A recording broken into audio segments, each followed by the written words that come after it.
institution that has brought us all together.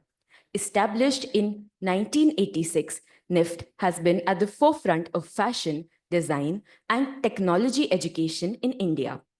As we recently completed 40 years of NIFT, we are compelled to realize how this institute has been momentous in not only nurturing future designers and creatives, but also the industry experts and managers. What are now 19 campuses of most rigorous and industry-oriented institutes started with just one program in fashion design, that is our Delhi campus. Now growing into the largest NIFT campus, offering a comprehensive range of 7 undergraduate and 3 postgraduate programs, NIFT Delhi has been consciously striving to transform the fashion industry. The campus itself is a testament to innovation and sustainability with its iconic architecture design by Dr. B.V. Doshi, featuring a central stepwell to conserve rainwater, a traditional Indian bauli, blending functionality with heritage. Today, we are here to explore one of the most pressing topics of our time, sustainability in fashion. The fashion industry, long celebrated for its creativity and cultural impact, is now at a pivotal moment where sustainability is no longer a choice, but a necessity. From circular fashion to innovative textile technology, sustainability is shaping the future of design, production, and the most important, consumption. To navigate this crucial conversation, we are privileged to have with us 2 exceptional thought leaders who have dedicated their careers to integrating sustainability into education, industry, and research. For today's session, we will be beginning with insights from our speakers, followed by a Q&A session. So don't forget to take your notes. Dr. Karen R. Pearson, our first speaker of the session, is a renowned academic and scientist who has redefined the intersection of science, sustainability, and education. A full professor of chemistry, chair of science and mathematics at FIT, and the chair of FIT's Sustainability Council, she is a leading advocate for STEAM education, integrating science, technology, engineering, arts, and math to prepare the next generation for global sustainability challenges. Her groundbreaking work has earned her numerous accolades, including the SUNY Chancellor's Award for Excellence in Teaching and the President's Award for Curricular Innovation. Recognized as one of the top 100 most influential women in STEM, she has secured multiple National Science Foundation and National Endowment for the Arts grants, contributing extensively to curriculum innovation and sustainability research. With her expertise in developing intersectional programs that shape the future of sustainability, she continues to inspire students, researchers, and industry professionals alike. Please join me in welcoming Dr. Karen Pearson to the stage.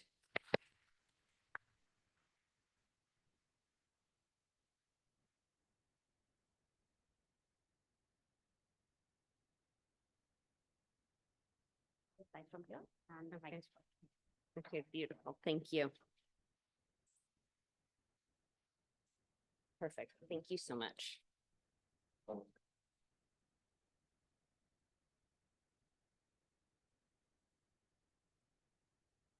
So first and foremost, thank you so much for being here and being part of what is truly a pivotal moment for higher education to think about how we are helping reshape not just the fashion industry, but our entire global community. So I'm so inspired to see so many who have dedicated their time and effort to wanting to study these topics and think about how they work and how we can provide change collectively, which is, I believe, why we're all really here today and here to be part of this conversation. So as they so kindly noted, I chair the sustainability effort at FIT, which is part of the State University of New York, which is a 64 campus collective and the 2nd largest institutional system in the United States.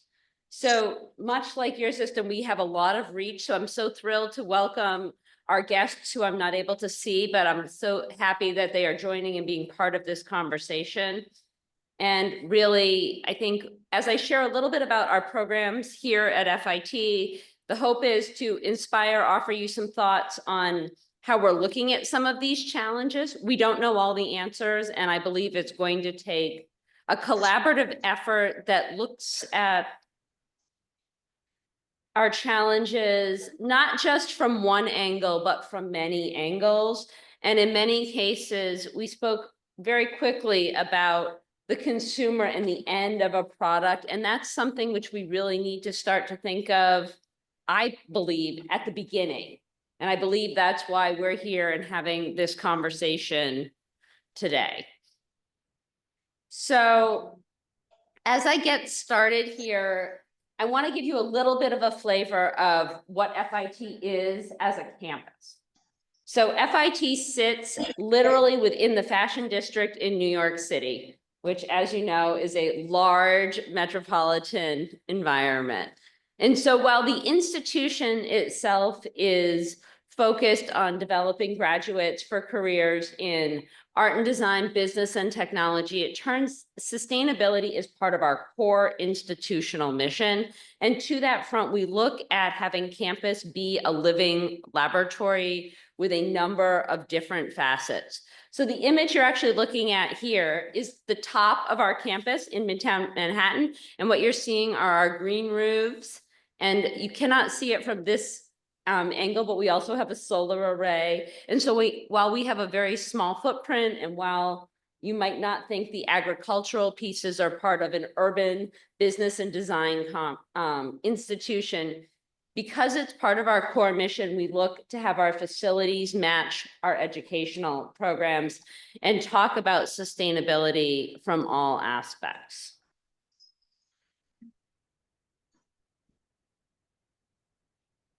So let's drill into that a little bit closer. So at FIT, our students are passionate, they are creative, and they really want to change the world, and they want to do it via business and by a great design. So to do that, we need to help them have programs and opportunities at the college level to explore that. So within their academic degree programs, both in business and technology and in art and design, they have the opportunity to supplement their degree programs with specific and focused coursework in sustainability. For example, in business and technology, all students are actually now required to take a course in circularity and to understand how those product pieces impact the entire supply chain.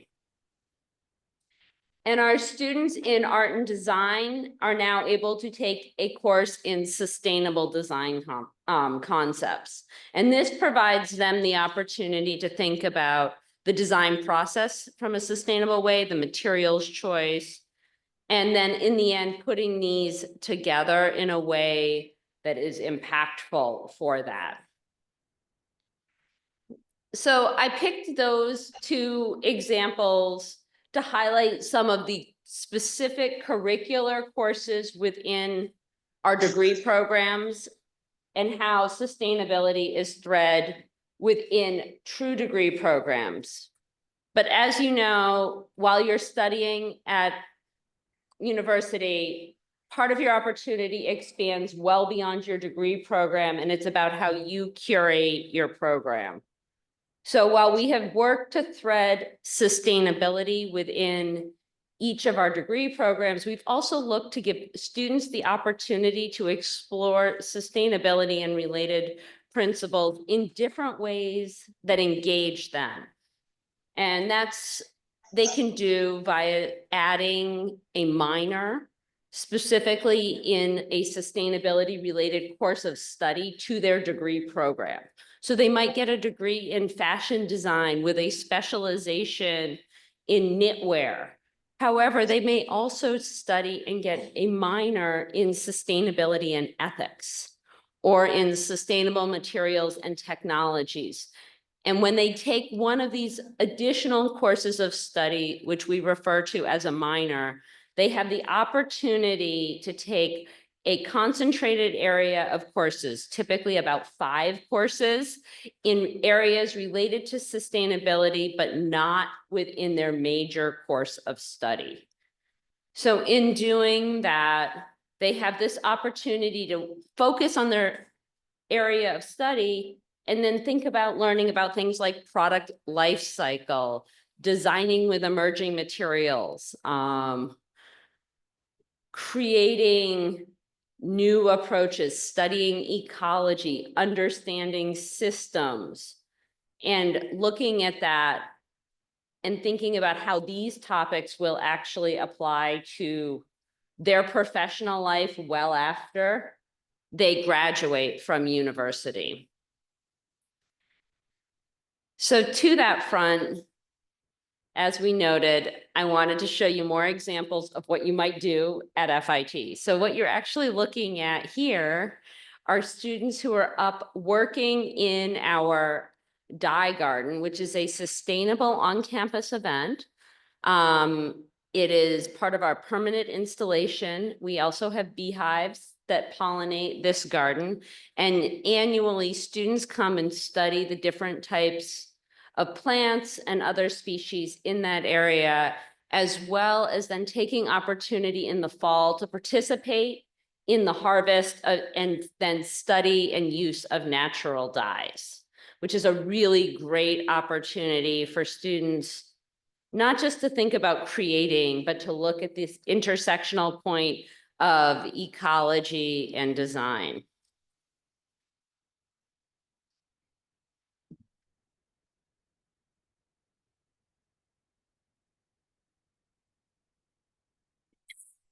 And beyond our academic programs, it's a piece of our work to offer opportunities for less formal learning to our students. So we do this via a number of mechanisms. We hold workshops and symposia such as this. We hold an entire week of programming known as Sustainability Awareness Week annually in the fall, which correlates to Sustainability and Higher Education Month. And in this case, these are images from our annual Sustainable Business and Design Conference, where we bring industry leaders to campus for a 2 or 3 day symposium to talk and share their work with not just the FIT audience, but the FIT alumni and our industry partners. And that last piece is something that we think is really, really important, which is we hope for FIT not just to be a place where undergraduates and graduates come to learn and think about sustainability and circularity, and for lack of a better term, how we think about doing business differently and creating in different ways. We want these industries to come back and partner and learn with us to do that. And I think that's a really key piece in our overarching mission, that even if we teach a new generation a different approach, we need to help industry embrace that different approach as they welcome this generation to the workforce. And I believe that's a lot of what we're really here to talk about today and think about.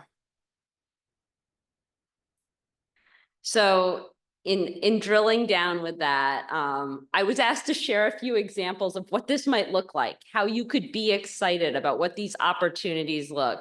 And as was shared in the introduction, I am a scientist by training. My background is actually in chemistry and in fabrication beyond that. And so I've taken those things and coupled that with, how do we look at things from a tactile perspective and think about what that means?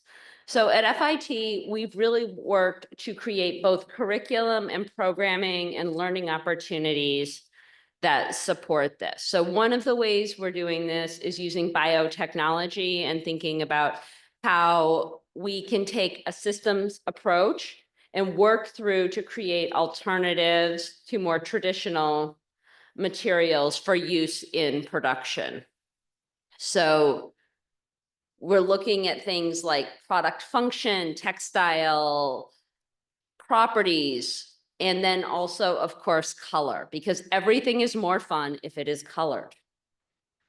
even though I have a black wardrobe, so I'm not sure anybody would believe that if I tell them that.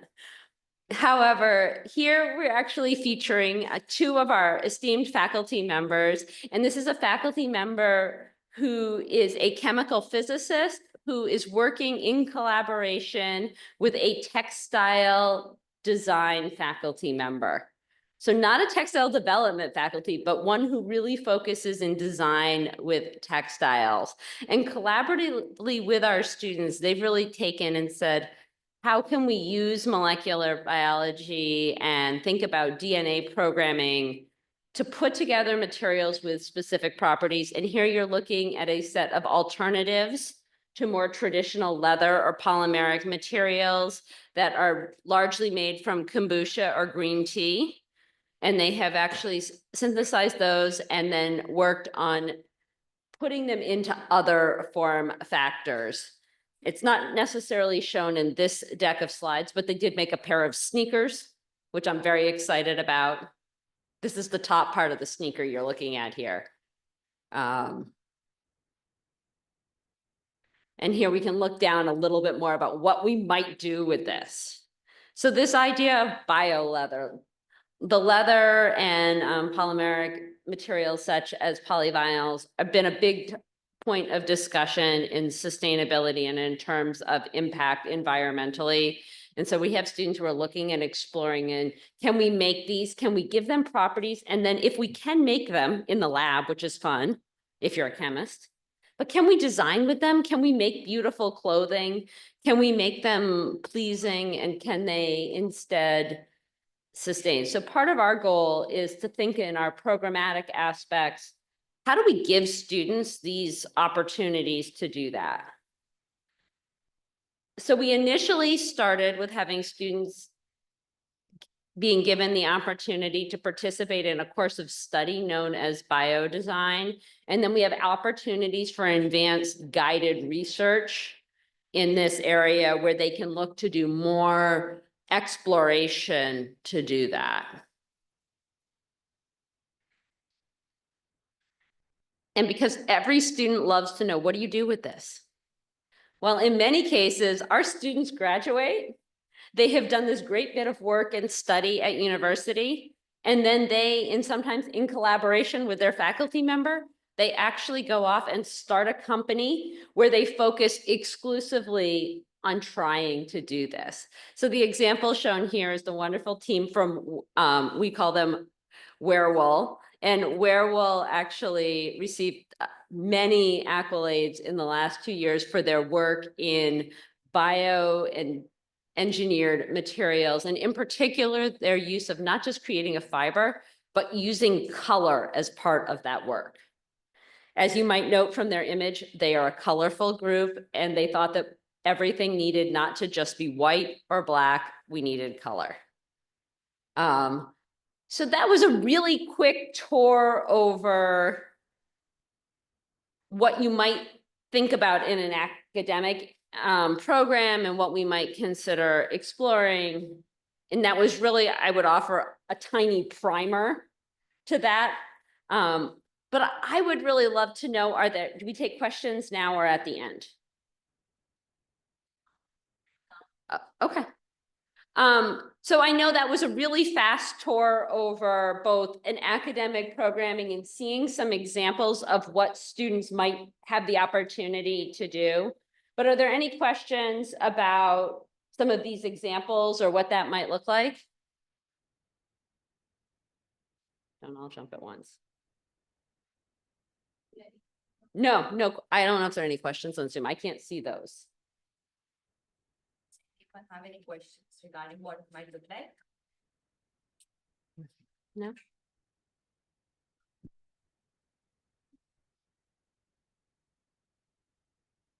Yeah.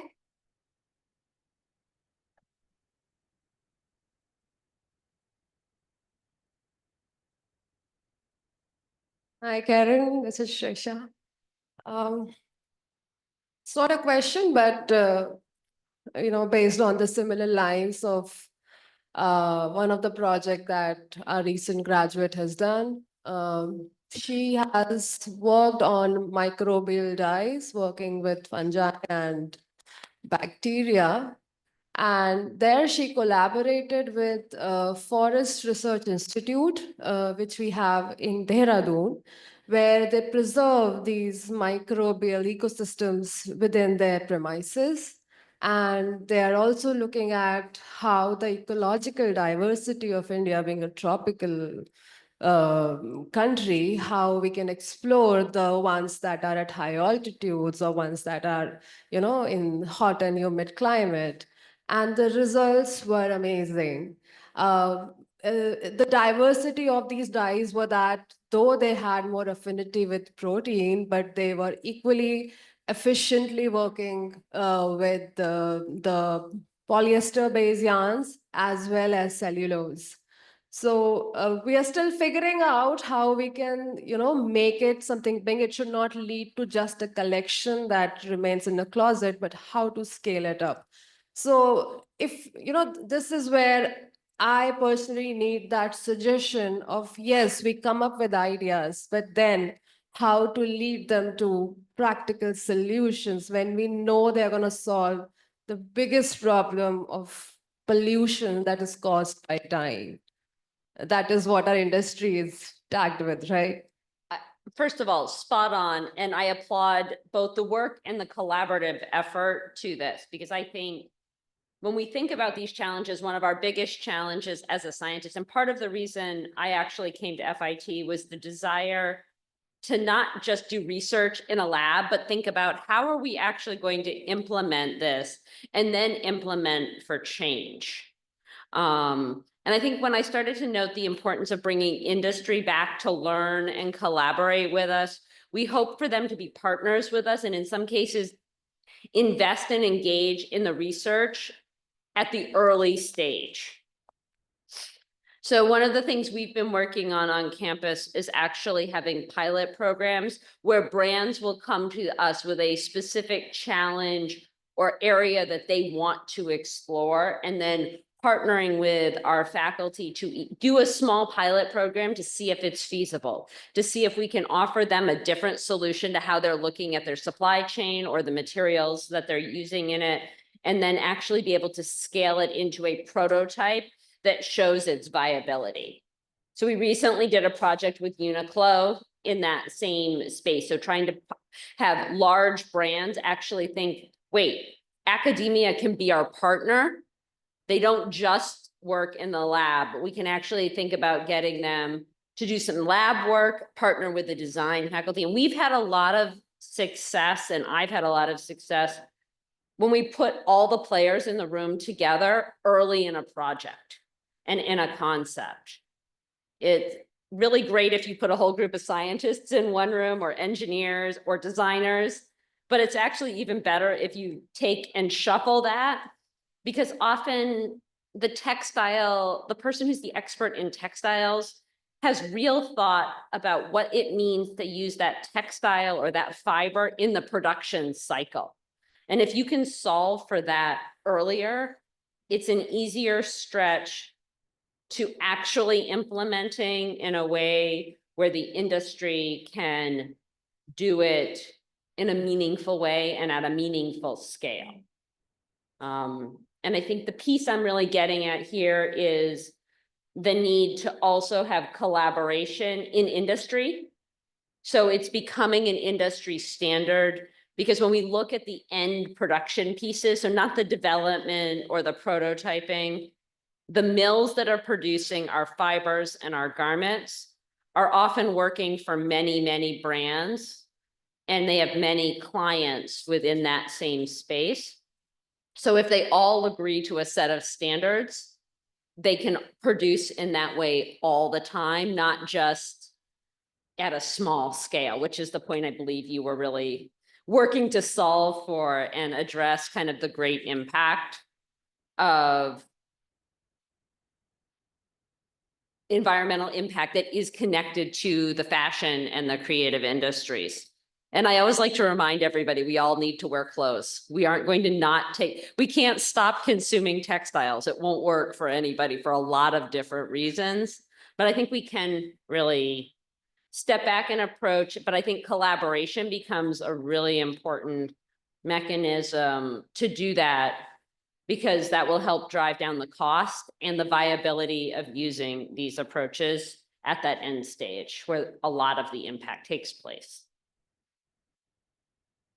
Just a follow-up question, because when you started, you talked about how the process has to include the consumer who is towards the end, right? How either the consumer informs the process or we change the behavior through how we process things. And 80% of the decision that, how a product's going to end up is in the design phase. And that puts a lot of responsibility on the designer as well. So how is FIT working in the area, and how you can foresee the change that's happening? So we kind of think of it as a multi-tiered effort. It's not an individual piece. So it's not only the consumer. It is not only the designer. It is not only the production side, or in the end, the brand that maybe is driving much of this. We need to help the consumer be educated and understand the questions and choices that they are making. And as they start to make better choices, brands are more open to making those changes, because the consumer is not just buying it on spec because of how it looks. They're actually being very cautious about saying, I want to ensure it was produced in an ethical way. And it turns out, while the science is amazing, some of the social and ethical pieces in how garments are produced become the most important to a consumer. That they're actually now, the good news is they're very aware of things like microplastics and plastics and what those might mean. That wasn't true 5 or 10 years ago. We were using these small fibers for everywhere and not thinking about what happened at their end of life. But now it's different. And so now you're starting to see brands talk to their consumer with understanding that they know more about the choices that they are making. So for example, I worked with a brand just a couple weeks back, and they have very clear statement regarding what their product line is and what its functions are, and then how they're offering different types of textiles within those spaces. So they're being very clear to tell you, if you choose the garment made with the biodegradable, bio-based fibers, it will biodegrade in a much shorter amount of time, approximately 5 years in standard kind of landfill-based conditions, but it should not suffer from a performance bit over the standard course that would be expected for any garment in that space. So they're really talking to the consumer and giving the consumer this opportunity to understand the choices. And they're very transparent about it. And I think that's what consumers are starting to demand from brands, is be transparent with us about your processes. Talk to us about the choices that you're making. Think about the fact that we understand conceptually it's never going to be perfect. You're making a series of choices, but I think consumers are driving that for brands. And as a result, we're now seeing substantially greater both transparency, and we're starting to see choices. Consumers are making choices and making them on a repetitive basis. And I think early we saw this in maybe sportswear, where innovation was kind of key, because that's it's a performance-based fiber. It's a group of people who largely spend a lot of time outdoors, so they're very aware of environment. And then now we're seeing that trickle down into other aspects of the industry, and that's a really exciting moment for us. Yeah, I completely agree. The consciousness is definitely increasing from the consumer, and they're demanding more transparency. But I still feel that the consumer towards the end is also burdened with the responsibility of the product, where, let's say, if it has to biodegrade, how do they go about it? What should be the process? So somewhere I think that education gap that sense of heavy responsibility that I own a product that I bought because of certain choices that are ethically driven. But how do I, How do I end care the for it? cycle? How do I care for it? Yeah, how I care for it, and then how do I end it? Like, what should be the end? How is it supposed to be designed? Well, and I think that's what we're working on. I think that's what's being worked on right this minute, is figuring that piece out. Now, I will be the first one to tell you, only in fashion and textiles does so much of this work fall directly to the consumer. I think we will end up seeing policy both at a local and international global scale that will demand how brands do this work and what choices that they're making and how they educate the consumer as to what to do with the product. But I don't know that we're quite there yet, but the eco design legislation in Europe is starting to drive that kind of change. This is the kind of change we saw many, many years ago out of California when they did Technical Bulletin 117, which was a state piece of legislation that changed how flame retardants were used in mattresses and other textiles, and that was fundamental to the industry. So I believe we will start to see policy pieces at both the state, at individual country, and also at a more global perspective that will help this change. Thank you. Yeah. Oh, and then there's a student behind you. You can take the question. Yeah. Hi, Karen. Hi. This might be slightly away from the topic because there are both the countries have two very great and powerful leaders, and we read so much in the media. What is the new president's approach towards it? Do you sense any change? Is there more support or less support, or towards the sustainability? Is it, because I think the new president's this thing is America first, but here probably we are talking of the entire the cosmos. So what are your opinions? Sorry, it's slightly a controversial question. Wow, that's a question we don't really want to touch with a 10-foot pole. But what I will say is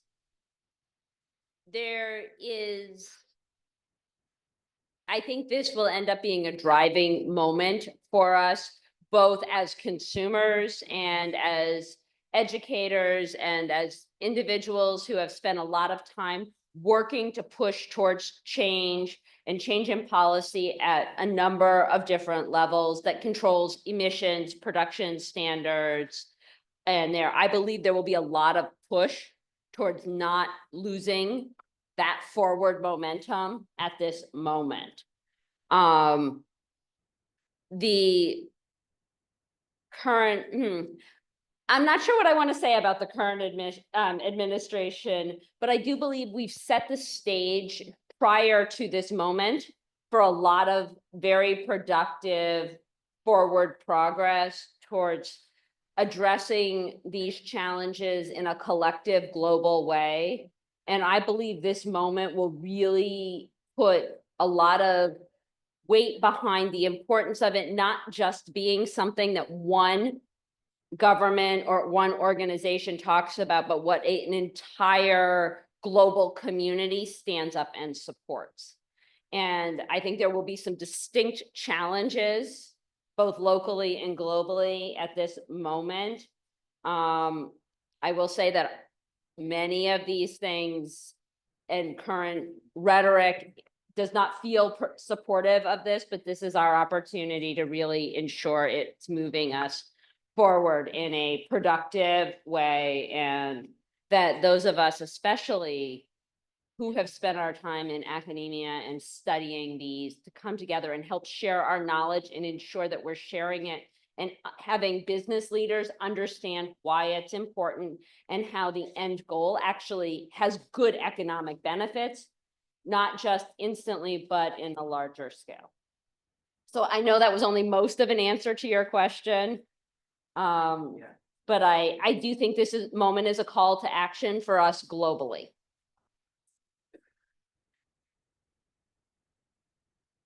Questions, but at the end we do have a section. Yeah. There will be questions coming later. Yes. Yeah. Okay. Sorry for that, but yeah. Then we can move on to the next one. Thank you.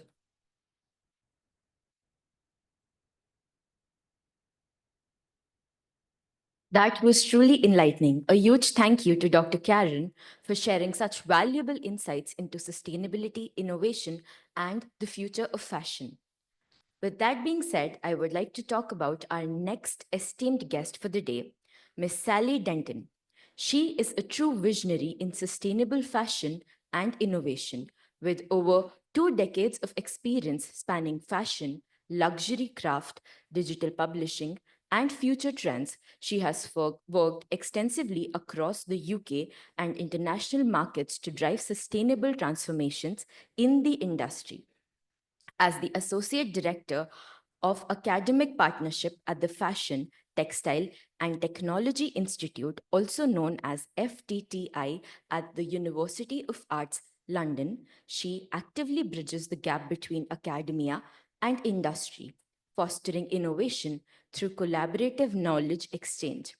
Her work with esteemed organizations such as the British Fashion Council, British Council, Arts Council England, and Innovate UK has played a pivotal role in supporting businesses and organizations to embrace ethical and environmentally responsible practices. With a deep understanding of both creative and commercial imperatives, she continues to champion sustainable growth and resilience in the evolving fashion landscape. Ladies and gentlemen, please join me in welcoming Miss Sally Denton to the stage.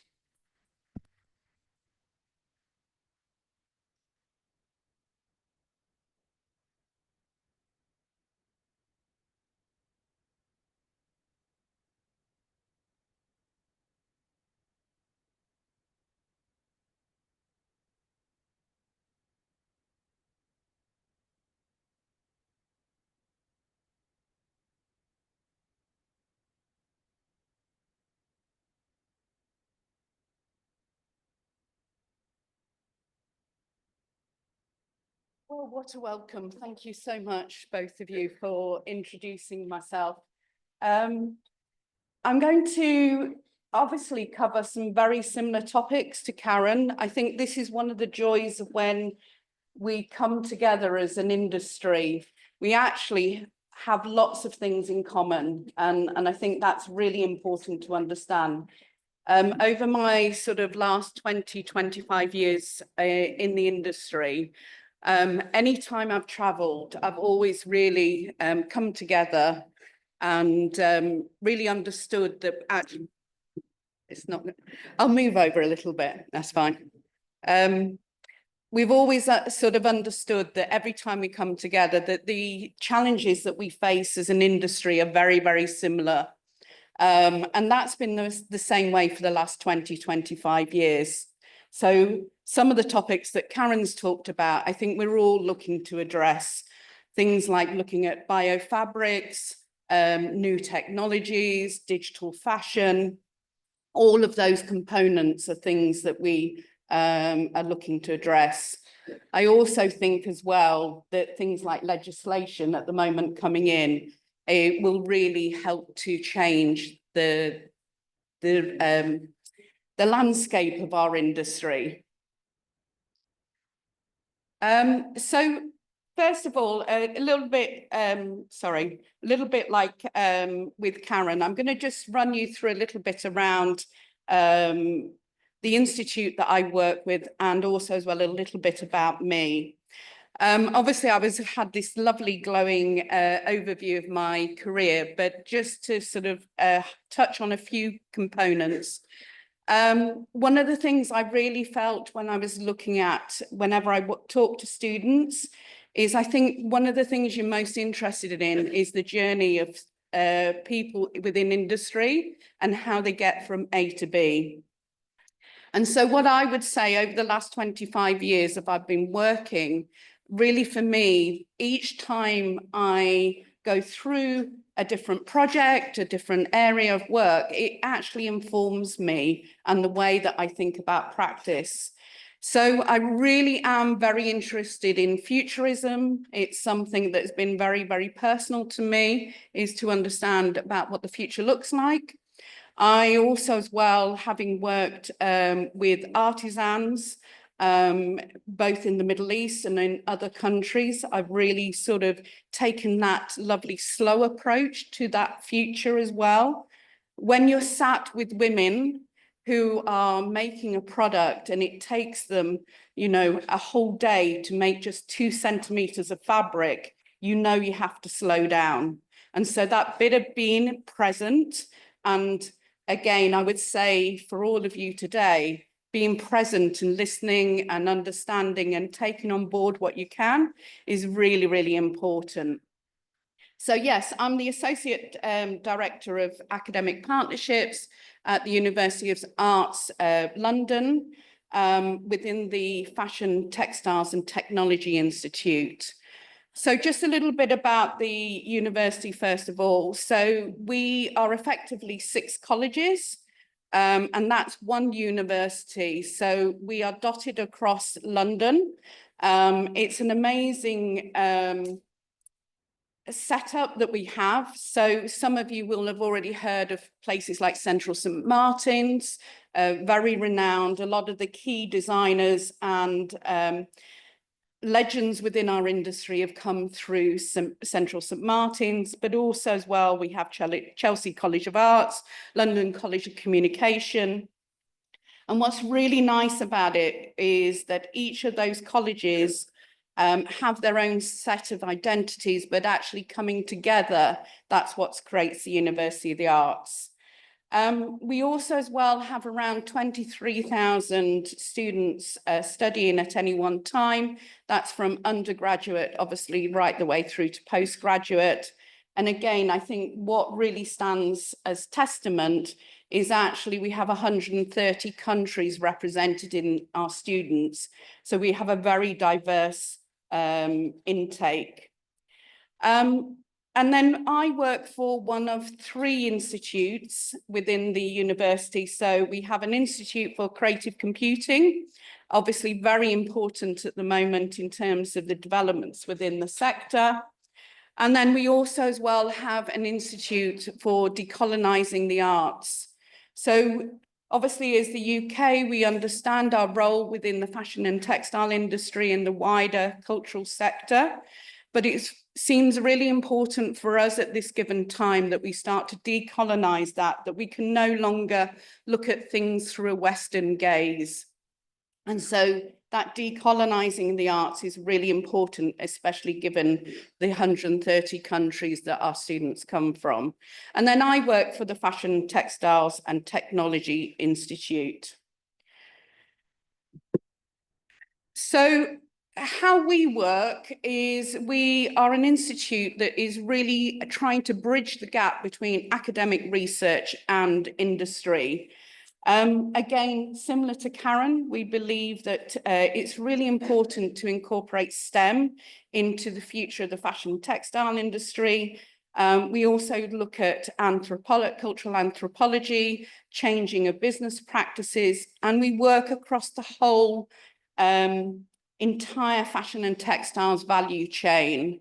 So the little diagram that you can see is basically what we call our 5 pillars. These are the 5 areas that we work across, but we've put humanity right at the center of that whole process, because we can't, again, similar to looking at the customer, we can't really change the fashion textile industry if we don't take a human first approach to what we do.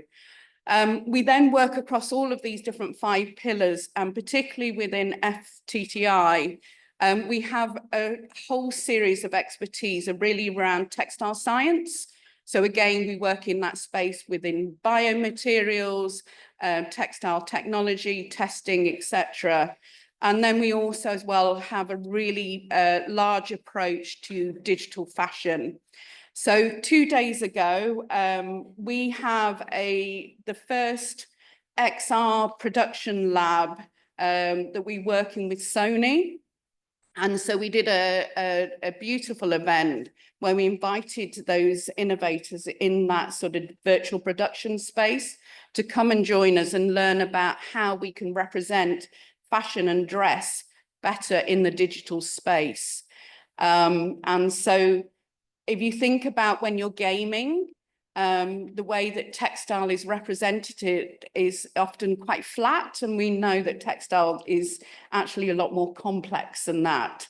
So we work in gaming, we work also as well with museums like the V&A, but also as well, one of the projects that we're working with at the moment is with the Royal Shakespeare Company. And if you imagine how long Shakespeare's been around, again, one of the key things we're looking at is that digital experience within the theatre, but also as well how we can beautifully represent costume and dress within that space. So I work with 15 other people. They are high-level researchers. We work across all 6 campuses at the university, and our goal is really to drive sustainable change. So why am I here? Why India? Why now? Well, actually, one of the things that's really exciting about why I'm here, and I've previously visited back in October as well, is our institute is really lucky to work with the British Council. We've been working with them for a number of years. And also as well, for me personally, the British Council has been very instrumental in my career, having sent me all across the world to talk about fashion, sustainability, etc. So we, over the last couple of years, we've worked with 42 companies in the UK and internationally.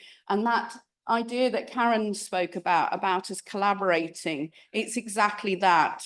So we've been working with Indonesia, with SMEs in Africa, and now India, to share expertise and knowledge to try and do that whole thing of being able to scale up R&D and innovation, and bring those to new markets and share that knowledge and expertise. So we've supported R&D across 9 countries to date. And as you can see, you know, we've worked with artisans communities, we've worked with small businesses to look at how we can scale them. At the moment, we are working in our New Landscapes project, is currently working with India, and it's part of a 2.5-year project. And basically, we've set up 6 projects working with SMEs within India and the UK, and really looking at how we can innovate within that space. So this actually is a biosequence that's been created by a company called Bequins in India.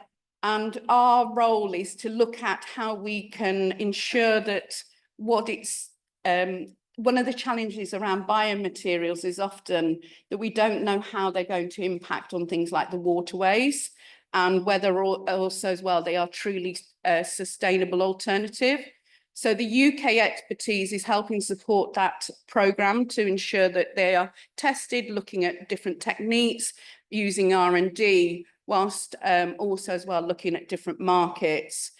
If you're heading to Baratex, these 3 of the companies that we've worked with at Baratex, so that's a dye company looking at natural dyes, which might be interesting, and also as well a company that has been working with Khadi and is trying to create a circular approach to Khadi fabrics.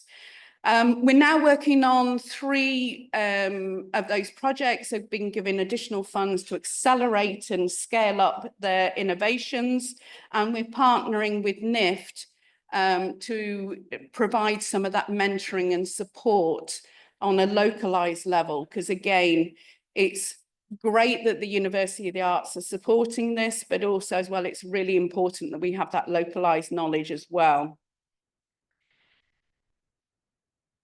So The last thing that I wanted to really touch on is really my sort of, I think sustainability is such a big topic. And there's lots of facts and figures out there. And I'm sure that you are as well versed, being from the younger generation as myself, in terms of what the detrimental damage that this can do to our planet. So I thought what I would probably do is just leave you with some pointers of the things that I think are really important, or that we as an institute think are really important around this space. So the first one is really taking an interdisciplinary and transdisciplinary approach to the work that you're doing.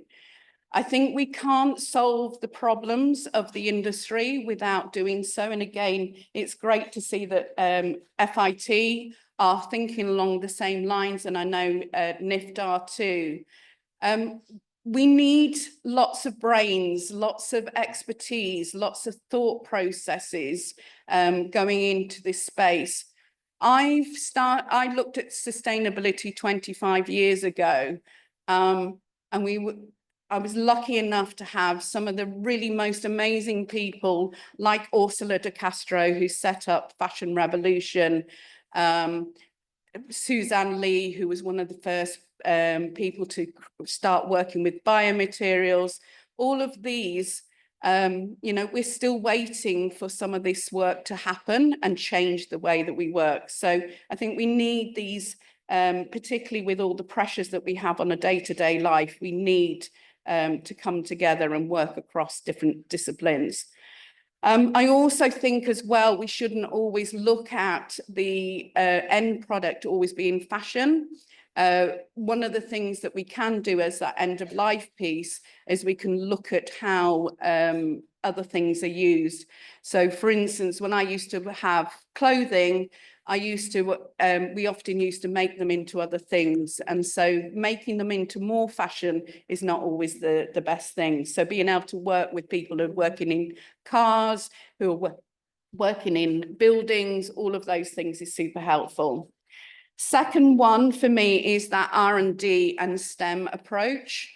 I think it's super important because a lot of you probably have the ideas that are going to solve the sector, or at least move us on that dial quite a way. And so hopefully you're coming with very bright minds and very good ideas about where you want to be.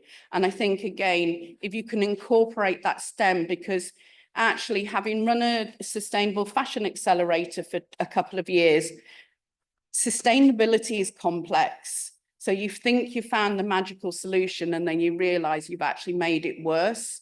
And so I think, you know, understanding it from a transparency, no greenwashing, thinking about how you can go back all the way through the supply chain, how can you ensure that science is backing up what you're talking about rather than just having a gut experience. Also as well, I think it's important to design for and think of a life cycle of the product. Again, as textiles, we have a challenge. You know, as Karen said, we're always going to wear clothes, but by the very nature of the product we create, those fibers don't last, they wear. And so we have to replace them. You know, if I build a table, it's probably going to be there for 20 years. If I build a garment, it doesn't always last as long. So we need to think about that product life cycle. Do we need that product? Ask yourselves as students, as graduates, as future designers, future product development, do we need that product in the world? And if that product is made from a man-made material, what's it going to look like in 100, 200 years' time? We need longevity. We need to be thinking about what actually happens to that material when it... Recycling gives us a get out clause, but it's not that simple, because obviously we use most of our resource when we're making a product, and then when we're recycling it, that's more resource. So we've got to think about things like that. The fourth one for me is thinking about the hidden impact. So in the UK, we talk a lot about how the industry is going to change because we are going to embrace digital fashion. So, you know, It gives us that creativity that is sometimes lacking when we're looking at sustainability and recycled products and trying to be more conservative. But actually, we've got to think about the challenges around things like the carbon impact of things like data centers. A single data center can consume the equivalent electricity of 50,000 homes. So we've got to think about that and the computing power that we often need to create these digital versions. And then also as well, we obviously have both the joy of AI, but also as well the difficulties around AI. So while some retailers are using AI to just generate endless streams of product, we can also as well be using AI to help us with our recycling and our future. And then the last one I just want to say is cherish your traditional practices. So that ability to make things and design things close to home is really, really important. So when I grew up, my mum had a fashion shop and she had a dressmaker. And so I used to go to that dressmaker and I'd design my own product and I dress very differently from everybody else within my small town or village because I had access to a dressmaker. These are skills that are being lost. So really value those artisans, really think about what your own country has to offer for yourself, not just externally, not just about export, but think about how you can embrace those traditional practices. One of the projects I worked with on with artisans, we were able to transform the artisans' lives, but also as well to give them the opportunity to say, well, actually, you can be creative too, because traditionally artisans would have been inspired by the sun, by the trees, all of the things around them, but they'd become devalued. So by working with them, we were able to unlock that through design. And now the artisans I previously worked with are superstars in their own right. They are really celebrated and nourished, and the younger generation now look up to them. So in terms of sustainability, I think some of the artisan practices and the things that are long-term cherished are really important to help us find a good solutions. So that's it. So hopefully you found it interesting. I think Karen and myself are going to take a few more questions from you if we have time. Do we still have time? So thank you very much for listening, and thank you to the guys online as well. I hope you've also found it useful too. Thank you.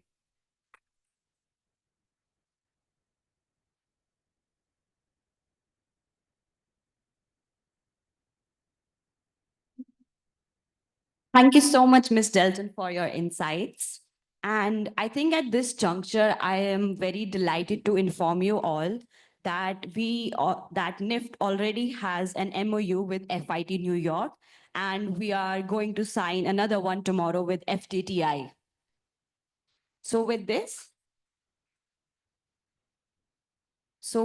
we now open the floor to our audience for a Q&A session.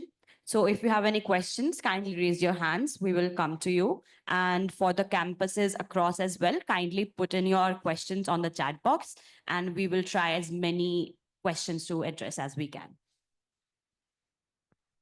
Hand went up very fast. Love it.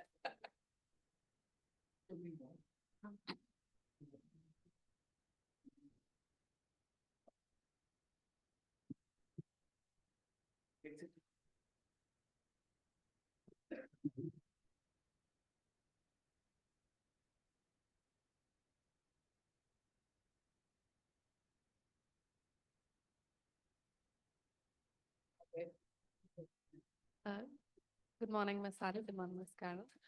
My question is that in the major polluting conglomerates that are, as the culture is very hyper consumerist right now in the world that we live in, and the major conglomerates that are polluting the planet, we as management students who don't necessarily have STEM knowledge and are not present in the development phase of products, What can we do to advocate for sustainability, and what are some roles within the major companies that we should be looking at?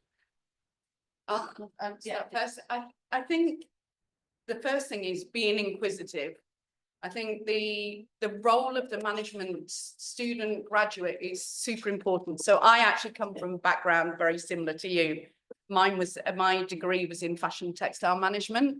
So I think the thing for me is what I've learned is just one, being really inquisitive. I think you've got a role to play in terms of making sure that what the suppliers, what the retailers, what the brands, what the designers are saying, that you are laser sharp in finding out whether that's accurate and true. So I get on everybody's nerves because quite often I ask like lots of pertinent questions because I'm coming at it from a business and a management perspective. So I think that's the first thing. You're the holders of that knowledge, and you need to sort of drill down and make sure that's correct. The second thing I think is, just because that's your course doesn't mean that you shouldn't be educating yourself outside of that space. So I read everything and anything. So I'm not a chemist, but I've been fascinated with biomaterials for 25 years. I saw my first 3D printer back in the 90s before it became a thing. So that love of technology and what the future might look like. So my inbox is a mess. I have loads of bookmarks. I send things to myself all the time. I read everything from the business magazines through to MIT. I read all of those things because I try and absorb as much as possible. So don't let it, you see yourself as just a management student, see yourself as a really important part of the industry. So first of all, I'm going to echo everything that Sally just said. I hardly need to say anything. Can you not view my face? But I do think the point that Sally was actually making is incredibly important, which is nobody is just anything.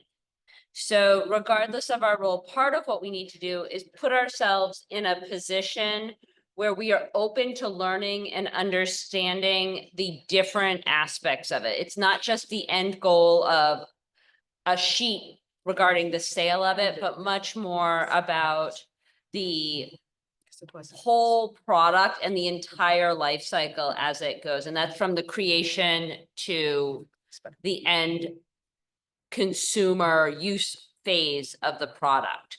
And so I think part of our responsibility, especially in industries and business, is to truly embrace understanding and collaboration, and not just saying, well, it costs 2 cents less. It might cost 2 cents less, and that may have a really big economic impact if we look at a bottom line, but we need to expand our understanding of what that comes from. And I also spoke a little bit of the need to put multiple disciplines in the conversation from the beginning. And some of that happens by having people with different backgrounds. But the other way that really happens is truly trying to understand, if you're working in the business and the actual, say, sales portion of a product, to understanding what is it made of and what does that really mean? What are all of those questions? So to all of Sally's science-based study questions. Yeah. I love that. And I specifically love that because my inbox is also a mess. And it's a mess because even as a scientist, there's much more for me to learn and much more for me to understand about how things are implemented in there. And so I want to continue to be curious and not to take something just because you read it once anecdotally. I think it's our responsibility when we think about sustainability in the future, not to take quick answers, but to really invest time in understanding and study, and understanding that it's always going to be a set of choices. Yeah.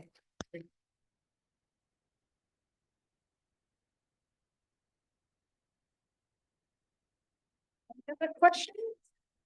Be right here in the. We're getting feedback from something. Hello. So as we were talking about biotextile as well as the smart textiles. So my question is that, for example, if we talk about the smart textiles, they create a lot of digital waste, or you say they are mostly made of synthetic fibers. Whereas if we talk about biotextiles, there is an issue with performance and the durability, and they are easily affected by the environmental changes. So how can we come up with something that combines the best of both these textiles so that we can come up with things that are more sustainable? Again, I'm not a fiber scientist, but I think the challenge mainly is around short versus long fibers. So when you have a long man-made fiber, obviously it's a lot less likely to degrade, and again, that's part of its challenges plus its benefits. And I think the challenge we've got is, for instance, when we're looking at recycling wool and cotton, when we recycle it and we bring it back to the raw material, those fibers are really short, and so the quality deteriorates quite quickly for a consumer. And it's about educating the consumer in terms of what that might look like. I think there's some really interesting stuff happening around that biomaterial space. I'm going to pass over to Karen very quickly on that.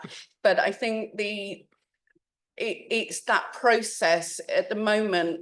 There's a lot of innovation in that space, but the scalability is the bit that people are struggling with. But also as well, I think the other challenge that we have is, again, when we do a lot of things at scale, that's often where we cause the most damage. One of the companies that we worked with through our one of our projects is Anasanam, who originally came up with a bio leather material that was really well respected, but it still had to use non-natural materials within it. And so what we helped them to do was actually come up with a yarn, and that yarn has improved properties because we're actually creating a bio yarn rather than a bio leather. So I think it's on the horizon, and again, Karen will be able to jump in on that. But I think it's challenging. Everything's challenging at the moment. Okay, there are many challenges. I'm not sure where one would really want to start with this.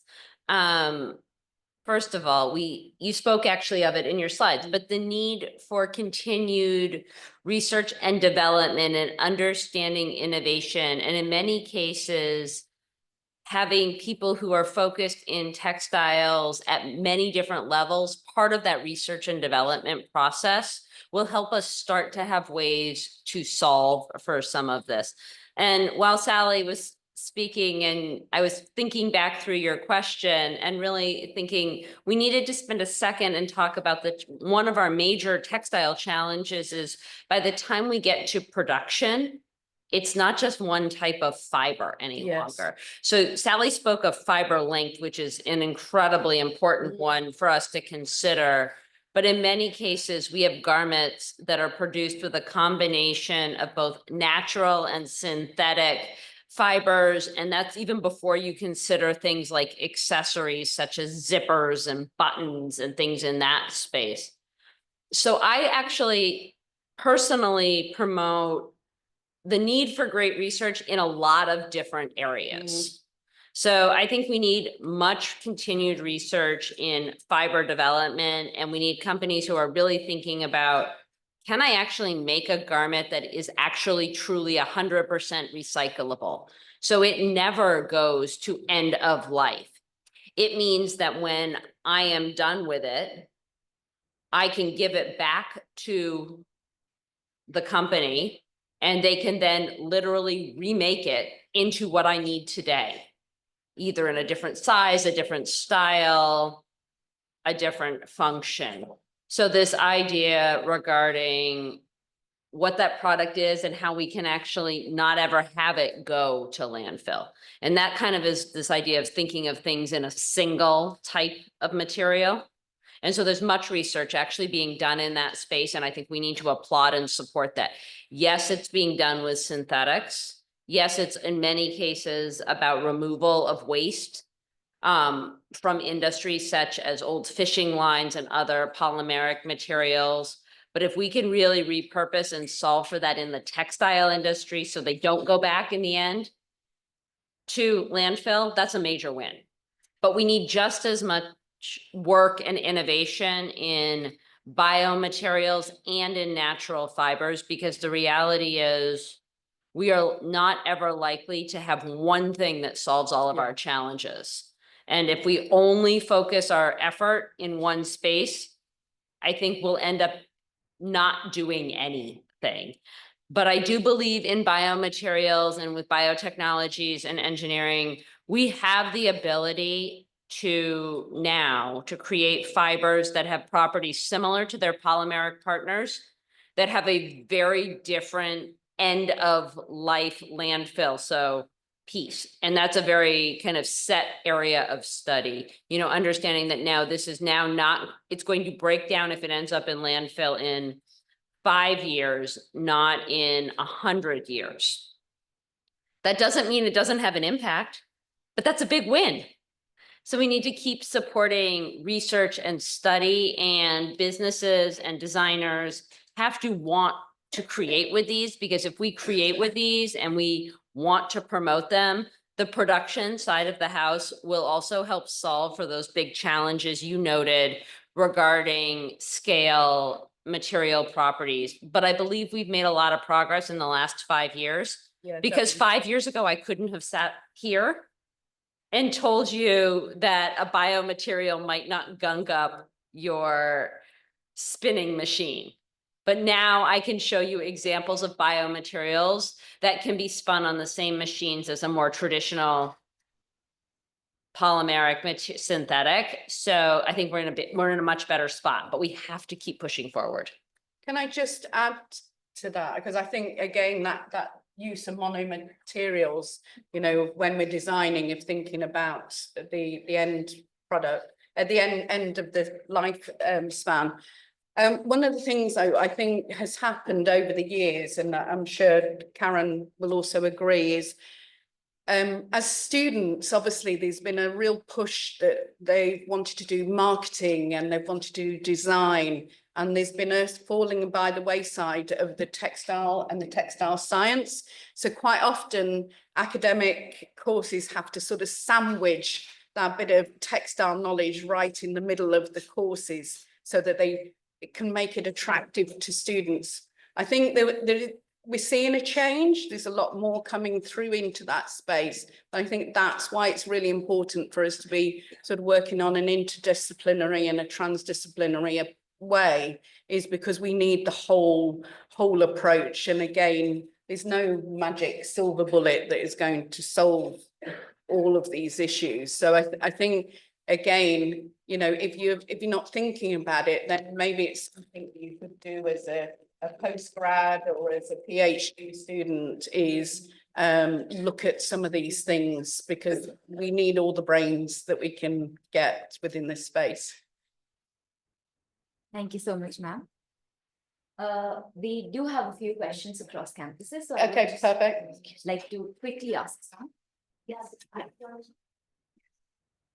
So the first question is, with fast fashion dominating the market, how can handlooms remain economically viable while staying sustainable?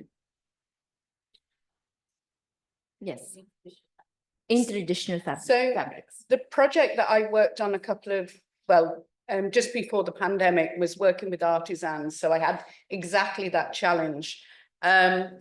They were doing a similar, they were creating a braid using a traditional way, similar to bobbin lace. So it was very hand woven.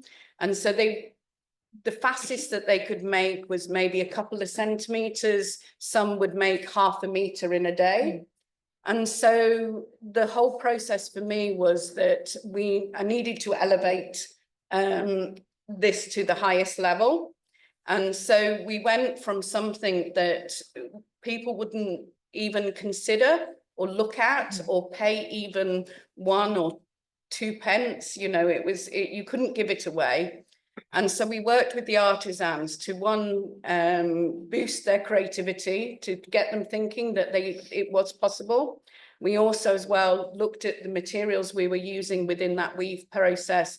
And then we also as well worked with both designers and also as well other techniques. And we tried to innovate within that space. Just before I left that project, we were stood in front of Valentino Couture, and they were enthusing how beautiful this yarn was. Within 3 years, we made that transition from something that we couldn't give away to being in front of Valentino Couture. So for me, it's about elevating that craft, telling the story that goes behind that. Yes, fast fashion exists. But there's always been a challenge in the sector. Fast fashion, you know, people not respecting the craft, etc. So I think you have to carve out your own way. You have to drive yourself forward. You have to tell the story, and you need to position yourself in a place within the market that will be able to afford that process. Again, saying that, I don't think everything should be in the luxury sector. I think that's also challenging. We need to be able to create these beautiful fabrics and respect them at all market levels. But I think, again, the whole point for me was, when I looked at it, I looked at volume. So I can only produce a certain X amount of volume because it's a hand-produced product. So I didn't expect to compete with fast fashion, because actually we're not in the same thing. When I used to work with Asda, who are part of the Walmart group, they buy their denim by the mile. So there's no point in us trying to compete. And also as well, if they sell a tin of baked beans, they're happy that they make a couple of pence. When they sell their £4 jeans, they're happy that they've made 16 pence on those jeans. So it's a completely different market. So I would separate the two out. Well, first of all, that was a really perfect answer to the question. So I have very limited items to add, other than a support of the need to really embrace the story behind how both textiles, garments, fibers, etc., are how they come to life. I think if we can continue to elevate that story, we will continue to elevate the importance and the value of these and see them take a much larger sector of the market. We have to have them have an understanding of their value beyond the fast fashion cycle. And I think we are slowly making progress in that space. Thank you so much for your answer. Are there any more questions? This one Right in the front. Can you please raise your hand? Yeah, hi. I wanted to ask if, how do we converge responsible production and technological development? Because we've seen countless times that technological development has been used to essentially shun conversations about systemic change. Like, for instance, H&M or any other fast fashion brand would incorporate, maybe develop one collection with some sustainable textiles. That doesn't really reduce H&M or any of the fast fashion brands' polluting impact. So how do we ensure that we make chances that create positive changes on a large scale and not just a small niche positive changes? Because ultimately the goal would be, I assume, for large scale change and not just technology for the sake of technology. I don't know whether I've taken it correctly, but I think for me there's a couple of things. Obviously, there's the consumer piece that we've sort of talked about, but I also think legislation is probably the thing that's going to bring about one of the biggest sort of levels of change within this space. So there is a lot of different innovations, lots of different legislation that's coming in line and UK and Europe, and also as well, there's been several pieces across the US, etc. So in order to ensure that they are, you know, it's the stick that beats the business, that allows them to actually make that change. Without that, unfortunately, we work at too slow a pace. We know what we've known for years and years and years what the damaging impact of our industry is doing, but we're very slow to change. One of the organisations we've just been recently working with, which I think is a really good example of how technology can bring about a change, is they work with a lot of the large retailers, and it's through the payment system of the suppliers that they are able to do the checks and balances on them. So in order to be on the system and in order to get paid, they have to give the details and information about their supply chain. And whereas making things optional doesn't always work, because suppliers will switch production. There'll be things that be hidden, there'll be home workers, etc. All of the things that are challenging for a larger brand. But by linking it to the payment system is very, very clever, because, you know, they want to get paid. You know, there's some transparency there. So I think you'll see more and more of that sort of technology and AI and other things being used to sort of do that process. So hopefully that will bring about a bit more of a seismic change. That's my take on it anyway. Well, I think, again, I may echo many of the key points. Their policy, I believe, will drive much of this for many of these industries. Though I always want to be careful to note that if big brands like H&M can embrace and make a change that reduces impact, this because of the scale that they produce clothing or items at, even if their change is very small, it can have a very big impact. And so we need to still celebrate their effort to change. And I think in many cases, technology is going to help us be more efficient, and so therefore support the business case model.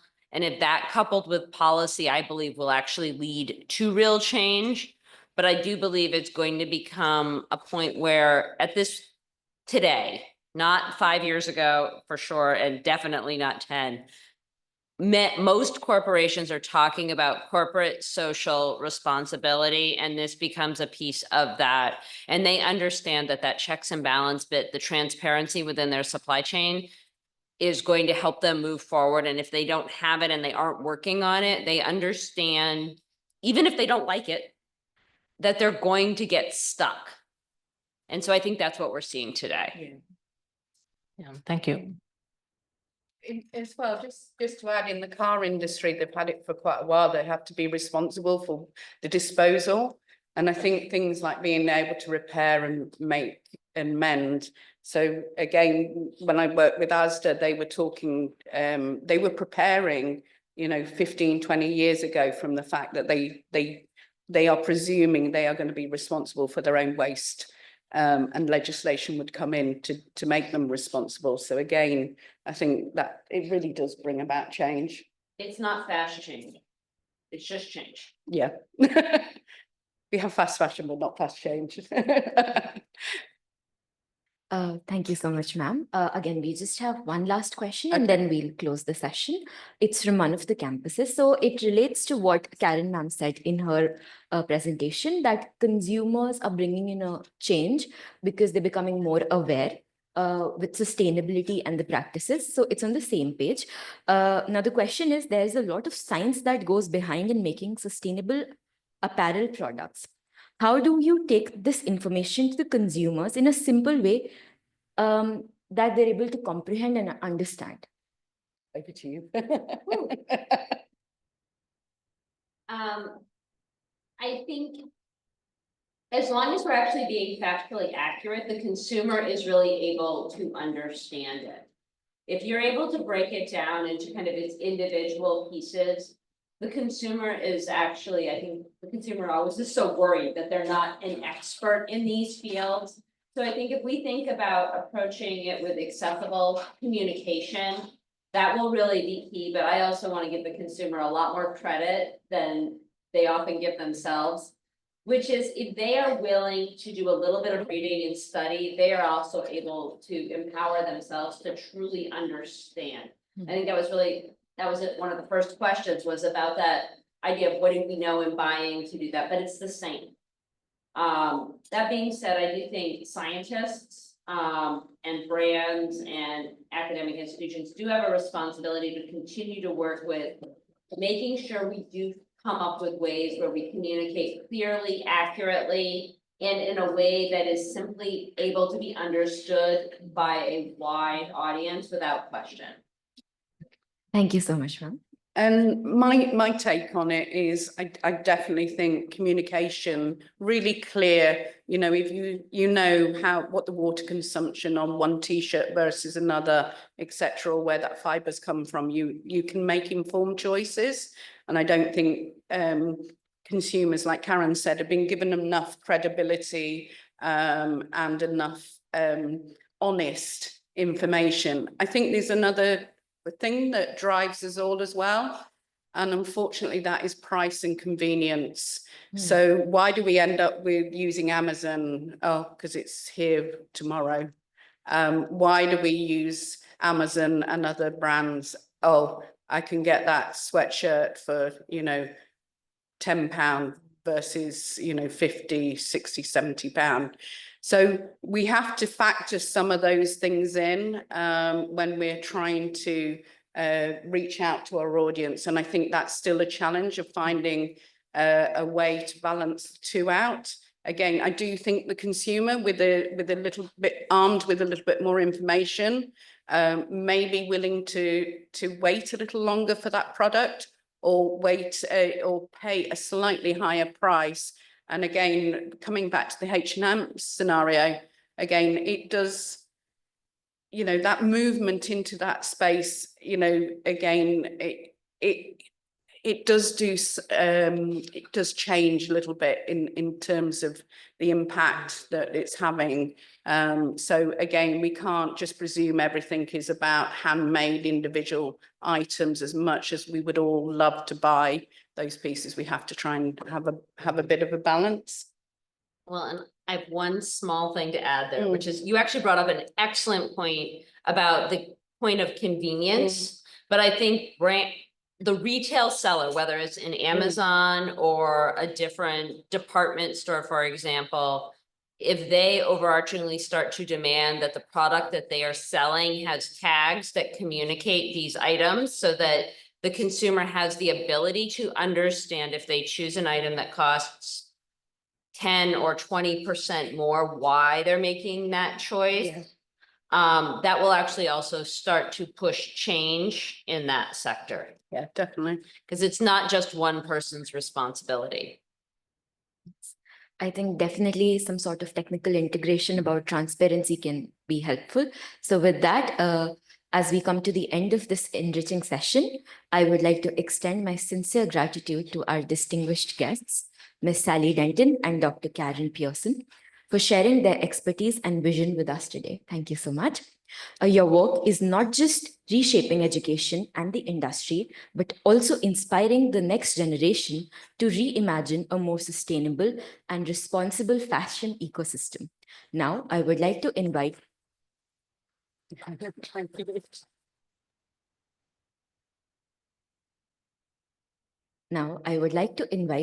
Professor Archana Gandhi and our campus academic coordinator, Dr. Shiv Shakti, on the stage to present a token of appreciation to our honorable guests. Can we have a huge round of applause?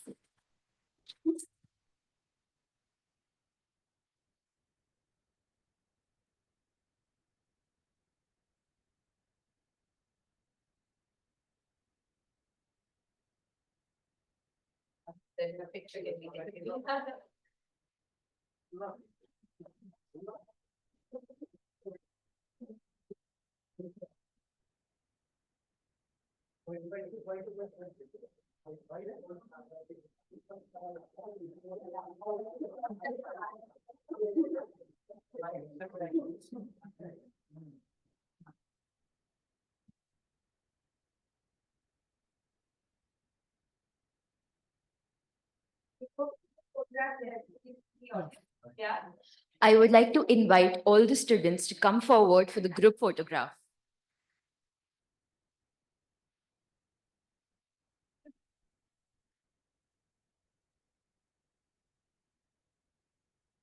Can we please have the students on stage, please?